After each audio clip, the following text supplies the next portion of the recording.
नमस्कार दोस्तों। हम लोग यहाँ पे देख लेते हैं जो अभी आरआरबी की नोटिफिकेशन जारी कर दी गई है, आईबीपीएस आरआरबी की। तो यहाँ पे टोटल जो वैकेंसी निकाली गई है 9,638 पोस्ट के लिए वैकेंसी निकाली गई है। पूरा डिटेल से इसके बारे में हम लोग देखेंगे।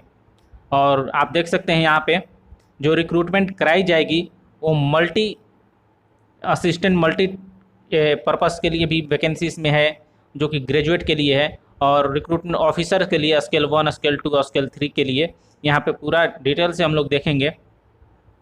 और जितनी भी इसमें जानकारियाँ हैं आपको मैं शेयर करूँगा इस वीडियो में। यहाँ पे हम लोग बात करेंगे जो ग्रुप ए ऑफिसर की जो वैकेंसी है, स्केल 1 एंड 2 एंड 3 जो आपकी ग्रुप ए की जो है ये ऑफिसर की वैकेंसी है। और ग्रुप बी की जो वैकेंसी है ऑफिस असिस्टेंट मल्टीपर्पज़ के लिए वैकेंसी है। इनके सभी के अलग अलग यहाँ पे पेपर भी आएंगे, एग्ज़ाम भी अलग अलग पैटर्न से लिया जाएगा, उसके बारे में भी हम लोग देखेंगे यहाँ पे। अब यहाँ पे हम लोग देखेंगे कि एज क्या होनी चाहिए। जैसे आपको नीचे से हम लोग देखेंगे यहाँ फॉर ऑफिस असिस्टेंट मल्टीपर्पज़ के लिए 18 साल मिनिमम एज रखा गया है और 28 साल मैक्सिमम एज रखा गया है अप्लाई करने के लिए। जो कैंडिडेट ओबीसी कैंडिडेट हैं उनको यहाँ पर 3 साल का रिजर्वेशन दिया जाएगा। एससी एसटी कैंडिडेट हैं जिनको 5 साल का रिजर्वेशन दिया जाएगा। और ऑफिसर स्केल 1 के लिए असिस्टेंट मैनेजर के लिए जो पोस्ट है 18 साल से 30 साल यहाँ पे एज दी गई है। इसके लिए भी ये यहाँ पे एज की छूट दी जाएगी जो ओबीसी कैंडिडेट हैं, एससी एसटी कैंडिडेट हैं। और इसके बाद यहाँ पे ऑफिसर स्केल 2 मैनेजर की पोस्ट है जो मिनिमम 21 साल रखी गई है और मैक्सिमम यहाँ 32 साल रखा गया है। उनको भी यहाँ पे छूट जो दिया जाएगा ओबीसी एससी एसटी कैंडिडेट हैं। इसके बाद ऑफिसर स्केल 3 के लिए यहाँ पर सीनियर मैनेजर की पोस्ट है जो कि मिनिमम 21 साल होना चाहिए एज और मैक्सिमम यहाँ पे 40 साल कही गई है। और एज जो आपकी काउंट की जाएगी वो 1 जुलाई से आपकी काउंट की जाएगी। 1 जुलाई 2020 से आपकी एज काउंट की जाएगी और इसके हिसाब से आपका एज देखा जाएगा कि आप मैक्सिमम जो आपका एज है वो कितना हो रहा है। यहाँ पे देखेंगे हम लोग क्वालिफ़िकेशन, कि क्वालिफ़िकेशन क्या रखा गया है किस पोस्ट के लिए। तो यहाँ पे एजेंशियल क्वालिफ़िकेशन एंड एक्सपीरियंस, यानी कि इसमें कुछ ऐसे पोस्ट हैं जिसको एक्सपीरियंस की भी ज़रूरत है। और देखिए यहाँ पे जो ऑफिस असिस्टेंट की यानी कि मल्टीपर्पज़ का जो पोस्ट है इसमें केवल मांगा गया है बैचलर डिग्री, यानी आपने ग्रेजुएट है किसी भी डिसिप्लिन से तो आप इसमें अप्लाई कर सकते हैं।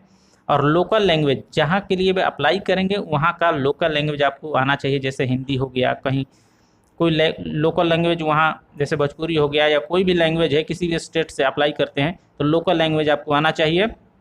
और आपको देखिए यहाँ पे कंप्यूटर का नॉलेज होना चाहिए, कंप्यूटर चलाने आना चाहिए, वर्किंग नॉलेज ऑफ कंप्यूटर दिया गया।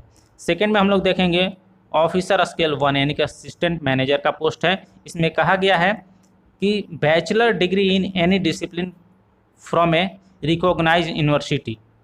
यदि आपने एनी डिसिप्लिन बैचलर डिग्री किया है यानी ग्रेजुएट हैं किसी भी डिसिप्लिन से तो इसमें अप्लाई कर सकते हैं।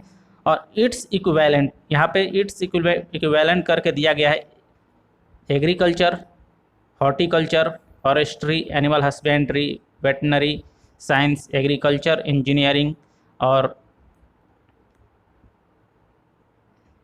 इसके बाद एग्रीकल्चर मार्केटिंग दिया गया है, कोऑपरेटिव इंफॉर्मेशन टेक्नोलॉजी दिया गया है, मैनेजमेंट, लॉ, इकोनॉमी, अकाउंटेंट इसमें दिया गया है। आप इसमें यदि ग्रेजुएट हैं तो अप्लाई इसमें कर सकते हैं। अब इसके बाद हम लोग यहाँ पे सेकंड देखेंगे। सेकंड में जनरल बैंकिंग ऑफिसर के लिए, मैनेजर के लिए पोस्ट दिया गया है जिसमें बैचलर डिग्री कही जा रही है। और जो ऊपर वाला जो पोस्ट है ये 2 पोस्ट इसमें कोई एक्सपीरियंस की आपको ज़रूरत नहीं है। जैसे आप सेकंड पे आते हैं ऑफिसर स्केल सेकंड पे, इसमें आपको 2 साल का एक्सपीरियंस मांगा जा रहा है उसी फील्ड में, बैंकिंग और फाइनेंस इंस्टीट्यूट के फील्ड में। बैचलर डिग्री होना चाहिए और इसके साथ साथ आपको 50% मार्क्स मिनिमम रिक्वायरमेंट रखी गई है। और आप देख सकते हैं यहाँ पे agriculture, marketing, finance and horticulture, forestry, animal husbandry इस सब में आपको ग्रेजुएट होना चाहिए इसको अप्लाई करने के लिए, आप यहाँ पे देख सकते हैं। Marketing, cooperative marketing, accountancy. इसके बाद सेकंड हम लोग देखेंगे यहाँ पे जो सेकंड दिया गया है, इसमें भी बहुत सारे, जैसे स्पेशलिस्ट का ऑफिसर का इसमें पोस्ट है, जिसमें 1 ईयर यहाँ पे दिया गया कि इस फील्ड में आपको एक्सपीरियंस होना चाहिए। जैसे में आपको बैचलर डिग्री आपने किया है किसी भी यूनिवर्सिटी से इलेक्ट्रॉनिक्स में, इलेक्ट्रॉनिक एंड कम्युनिकेशन में, या कंप्यूटर साइंस में, IT में, इंफॉर्मेशन टेक्नोलॉजी में 50% मार्क्स होना चाहिए। इसके साथ साथ आपके पास सर्टिफिकेट होना चाहिए ASP, PHP, C++, जावा, VB, BC और OCP, ETC दिया गया है। आप चार्टेड अकाउंटेंट में आपको यहाँ पे दिया गया कि chartered accountant for institute of character account of India से आपका होना चाहिए। और डिग्री यहाँ पर दी गई है कि जो आप यूनिवर्सिटी लॉ से 50% मार्क्स आपका होना चाहिए यदि लॉ किए हुए हैं, लॉ का डिग्री आपके पास है तो। और इसमें 2 साल का एक्सपीरियंस, आपको लॉ में 2 साल का एक्सपीरियंस मांगा गया है। और ट्रेजरी मैनेजर के लिए यहाँ पे 1 साल का एक्सपीरियंस मांगा गया है। और यहाँ पे आप देख सकते हैं वही चीज़ ऊपर वाला MBA आपने किया है तो भी अप्लाई कर सकते हैं। Marketing officer, MBA marketing officer, agriculture officer, degree यदि agriculture, horticulture, dairy, animal husbandry ये सबसे किया है तो आप इसमें अप्लाई कर सकते हैं।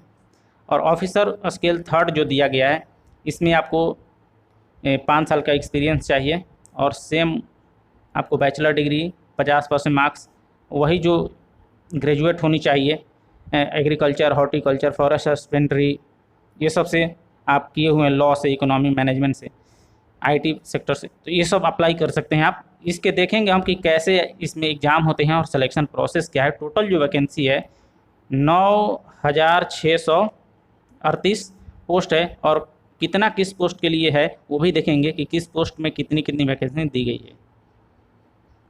एक बार यहाँ पे देख लेते हैं कि आपको अप्लाई करने के लिए कितना फ़ी देना है। स्केल 1 to 3 के लिए आपको यदि अप्लाई करते हैं तो आपको यहाँ पे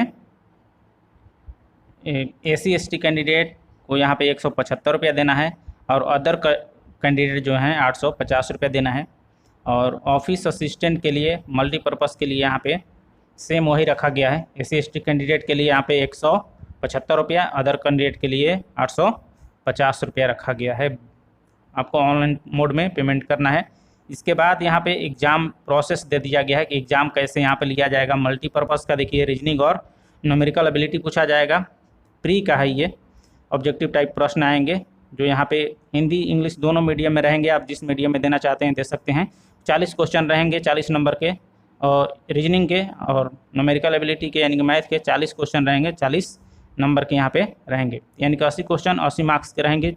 45 मिनट समय दिया जाएगा। वैसे ही स्केल 1 के लिए भी सेम वही प्रोसेस दिया गया है। अब यहाँ पे मेंस की बात कही जा रही है। जो मल्टीपर्पज़ के लिए है, मेंस में आपको रीजनिंग पूछा जाएगा 40 नंबर का, 50 मार्क्स का रहेगा, 2 घंटे समय दिए जाएंगे। कंप्यूटर का भी क्वेश्चन रहेगा 40 क्वेश्चन 20 मार्क्स का। जनरल अवेयरनेस का 40 क्वेश्चन 40 मार्क्स का रहेगा। इंग्लिश या हिंदी दोनों में से कोई एक चूज कर सकते हैं आप। यदि इंग्लिश चूज करते हैं तो हिंदी नहीं देना है आपको। 40 क्वेश्चन पूछे जाएंगे 40 मार्क्स का, हिंदी 40 क्वेश्चन 40 मार्क्स का। उसके बाद न्यूमेरिकल एबिलिटी 40 क्वेश्चन 50 मार्क्स का, 200 क्वेश्चन रहेंगे 200 मार्क्स का, 2 घंटा समय दिया जाएगा। इसके बाद आपको यहाँ पे स्केल 1 के लिए भी सेम वही चीज़ दिया गया है। अब इसमें चूज आपको करना है। यदि हिंदी चूज करते हैं तो आपको केवल हिंदी देना है, इंग्लिश नहीं देना है। यदि इंग्लिश चूज करते हैं तो केवल आपको इंग्लिश ही देना है। देखिए यहाँ पे दिया गया है कि candidate can opt either 4A and 4B, कोई एक उसमें से ले सकते हैं, हिंदी या इंग्लिश। ठीक है, यहाँ पे कहा जा रहा है कि इंग्लिश और हिंदी, मान लीजिए आंध्रा से आप फॉर्म भरते हैं तो यहाँ पे इंग्लिश में पूछेगा, इंग्लिश में भी आप टेस्ट दे सकते हैं, हिंदी और तेलुगु में दे सकते हैं। मतलब जिस स्टेट से आप अप्लाई करेंगे वहाँ पे किस लैंग्वेज में पेपर कराए जाएंगे, मीडियम क्या रहेगा एग्जामिनेशन का, वो दिया गया है यहाँ पे, हिंदी में इंग्लिश। ठीक है, इसके बाद जो पेपर आपके जो कराए जाएंगे स्केल सिंगल पेपर, आपको स्केल 1 और मल्टीपर्पज़ का तो 2 पेपर कराया जाएगा, प्री और मेंस। और जो मल्टीपर्पज़ का होगा केवल आपको प्री और मेन से ही सिलेक्शन लिया जाएगा, उसमें इंटरव्यू नहीं होगा। और आपके जो स्केल 1 का है उसमें प्री मेंस कराने के बाद इंटरव्यू होगा। और यहाँ ऑफिसर स्केल 2 का है, देखिए officer scale 2 general banking officer, इसमें केवल एक ही पेपर पूछा जाएगा, जो कि सेम मल्टीपर्पज़ और 1 का यहाँ पर जो मेंस का होगा वही यहाँ भी एक पेपर पूछे जाएंगे। और उसके बाद स्पेशलिस्ट का भी सेम वही पूछा जाएगा। इसमें क्वेश्चन थोड़ा ज़्यादा रहेंगे, नंबर ऑफ़ क्वेश्चन यहाँ पे 40 क्वेश्चन ज़्यादा रहेगा, जो कि आपका यहाँ पे प्रोफेशनल नॉलेज से यहाँ पे क्वेश्चन पूछे जाएंगे 40 क्वेश्चन। इसके बाद यहाँ पे आप देख सकते हैं इसमें डाटा इंटरप्रिटेशन से भी कुछ क्वेश्चन आएंगे। और स्केल 3 में भी आप देख सकते हैं डाटा इंटरप्रिटेशन केवल इसमें रहेगा। और यहाँ पे 200 क्वेश्चन 200 मार्क्स सब सेम रहेंगे। तो ये हो गया। हम लोग चलिए देख लेते हैं कि किस पोस्ट में कितने कितने आपको वैकेंसी दी गई है। उससे पहले हम लोग यहाँ पे अनाउंसमेंट, जो डेट का अनाउंसमेंट किया गया, ये देख लेते हैं। आपका ऑनलाइन जो फॉर्म भरा जाएगा 1 जुलाई से भरा जाएगा, 1/7/2020 से, और 21/7/2020 तक भरा जाएगा फॉर्म। और ऑनलाइन पेमेंट आप सेम डेट को आप कर सकते हैं, जैसे 1 तारीख से लेकर 21 तारीख से आप पेमेंट भी कर सकते हैं। जैसे फॉर्म भरेंगे वैसे पेमेंट भी करना है। यहाँ पर दिया गया download call letter pre exam training के लिए, यहाँ पे 12/8/2020 को आप डाउनलोड कर सकते हैं। प्री ट्रेनिंग कंडक्ट जो कराया जाएगा आपका 24/8 को और 29/8 को कराया जाएगा। और कॉल लेटर डाउनलोड कर सकते हैं प्रीलिमिनरी 1 अगस्त को आप डाउनलोड कर सकते हैं, जो प्रीलिमिनरी एग्ज़ाम जो कराए जाएंगे।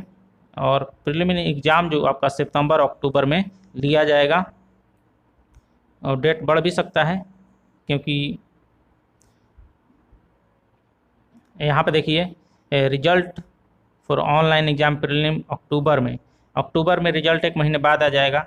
और उसके बाद आपका मेंस जो और सिंगल अक्टूबर नवंबर में करा दिए जाएंगे, यानी कि अक्टूबर नवंबर ऑलमोस्ट काम आपका हो जाएगा। और प्रोविजनल अलॉटमेंट आपको जनवरी 2021 में करा दिया जाएगा। तो ये कहा जा रहा है। और चलिए सीट का जो बंटवारा किया गया कि कितना इसके लिए कितना वैकेंसी है वो देख लेते हैं। अब हम लोग यहाँ पे वैकेंसी देख लेते हैं कि कितनी कितनी वैकेंसी दी गई है। देखिए फर्स्ट यहाँ पे ऑफिस असिस्टेंट मल्टीपर्पज़ के लिए यहाँ पे 4624 पोस्ट दिया गया है। और स्केल 1 के लिए दिया गया है 3800। और सेकंड में यहाँ पे ऑफिसर स्केल 2 के लिए यहाँ पे 837। और ऑफिसर स्केल 2 में भी जो इंफॉर्मेशन टेक्नोलॉजी के लिए यहाँ पे 58 पोस्ट है। ऑफिसर स्केल चार्टर्ड अकाउंटेंट के लिए यहाँ पे 26 पोस्ट है। ऑफिसर स्केल 2 जो लॉ किए हुए उनके लिए 26 है। ऑफिसर स्केल ट्रेजरी के लिए यहाँ पे 3 है। इसके बाद यहाँ पे देख सकते हैं मार्केटिंग के लिए भी 8 है। और ऑफिसर स्केल 2 में एग्रीकल्चर के लिए यहाँ पे 100 पोस्ट दिया गया है। और इसके बाद लास्ट जो बचता है स्केल 3, इसमें भी आप देख सकते हैं 156 पोस्ट दिया गया है। तो सबसे ज़्यादा इन 2 पोस्ट में दिए गए हैं, आप देख सकते हैं यहाँ पे। तो इस हिसाब से आप फॉर्म को अप्लाई करिएगा। और बता दें कि इस अलग अलग स्टेट का उसमें भी लिस्ट दिया गया है कि किस स्टेट में किस बैंक में कितनी सीट है, किस ग्रामीण बैंक में कितनी सीट है। तो उसके हिसाब से भी आप देख सकते हैं। उसका लिंक मैं डिस्क्रिप्शन में दे दूँगा, वहाँ से आप डाउनलोड करके देख सकते हैं।